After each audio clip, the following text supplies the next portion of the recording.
Hi there. My name is Alex, and I've just moved to New York City.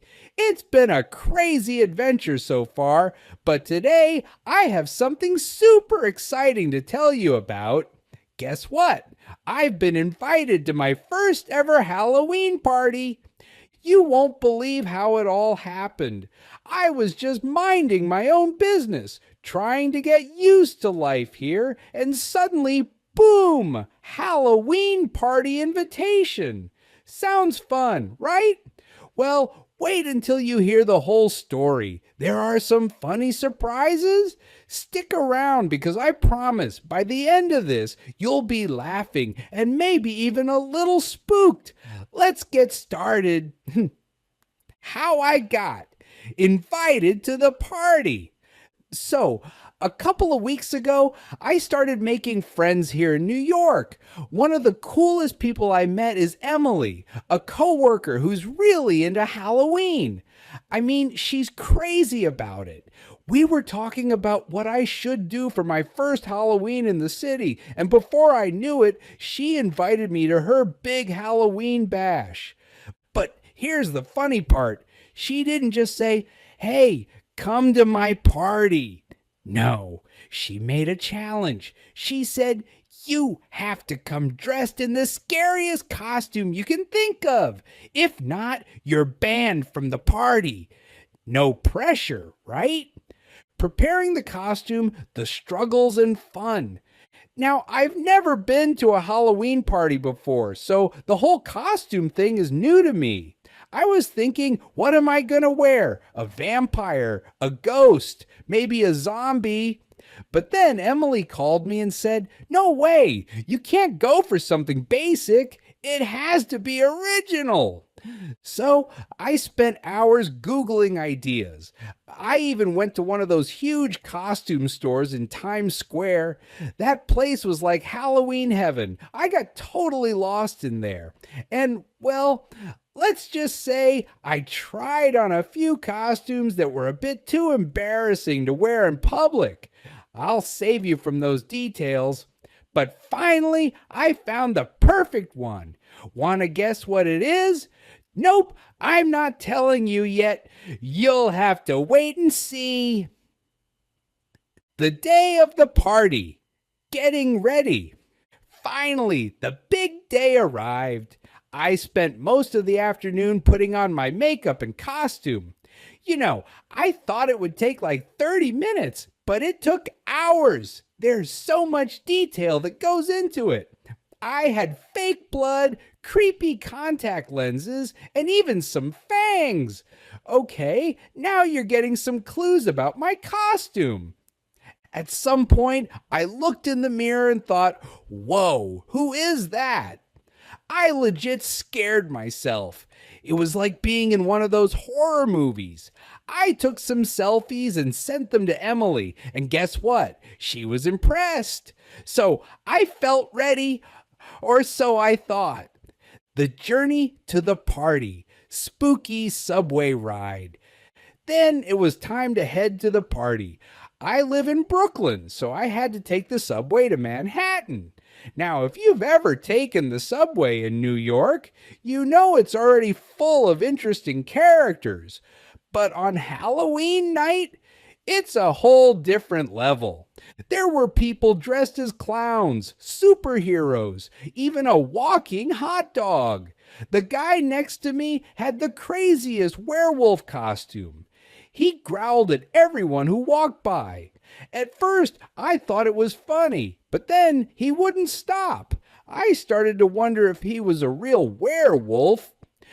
Arriving at the party. First impressions. When I finally got to the party, it was like stepping into a haunted house. Emily's apartment was decked out with fake cobwebs, dim lighting, and creepy music.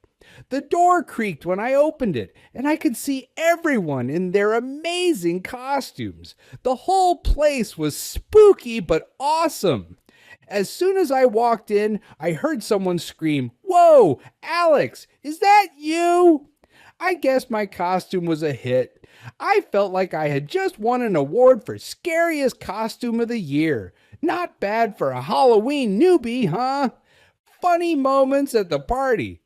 The party itself was full of laughs.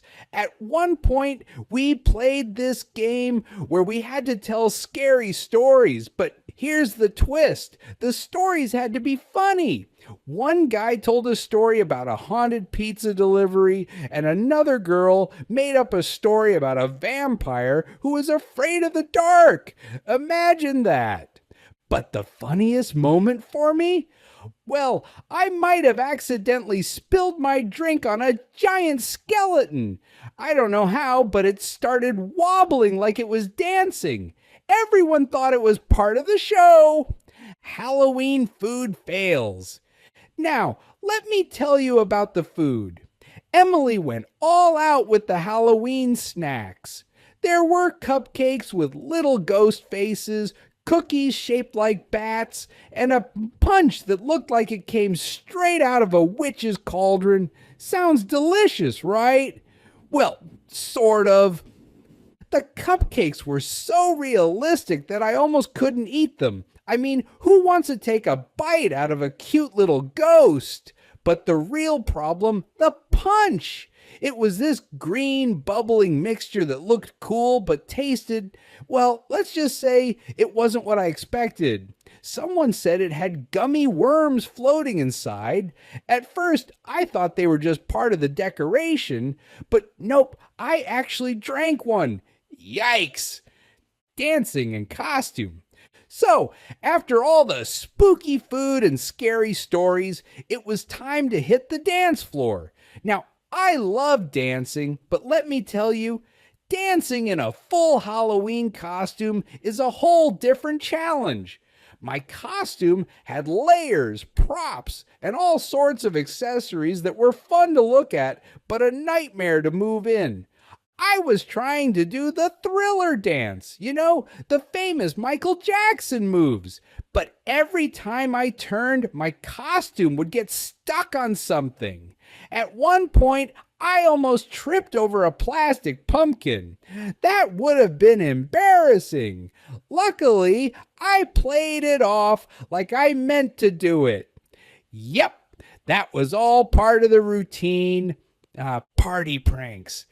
As if the night wasn't wild enough, it wouldn't be a Halloween party without a few pranks. Emily is known for pulling pranks, and she did not disappoint. At one point, I was just talking to someone by the couch, and suddenly something jumped out from behind me. I almost screamed. It was a guy dressed as a zombie, hiding there the whole time. But that wasn't the best prank. Oh no, the best one happened when someone brought in a fake spider. They put it on the snack table right next to the cookies. People freaked out. You should have seen how fast everyone jumped away from the table, thinking it was real. I'm not a fan of spiders, but I couldn't stop laughing. The poor guy who brought it in was just sitting there like, hey, what did I do? Wrapping up. Reflecting on the night. At the end of the night, I looked around and realized how much fun I had. It was crazy to think that just a few weeks ago, I didn't know anyone in the city. And now, here I was, at my first Halloween party, surrounded by new friends and good memories. So, what's the lesson here? Well, don't be afraid to step out of your comfort zone. Whether it's dressing up in a crazy costume or just trying something new, it's always worth it. Plus, you never know what kind of hilarious, spooky, and fun stories will come out of it. Thanks for sticking with me through this wild ride. And hey, maybe next Halloween, you'll be the one with a story to tell.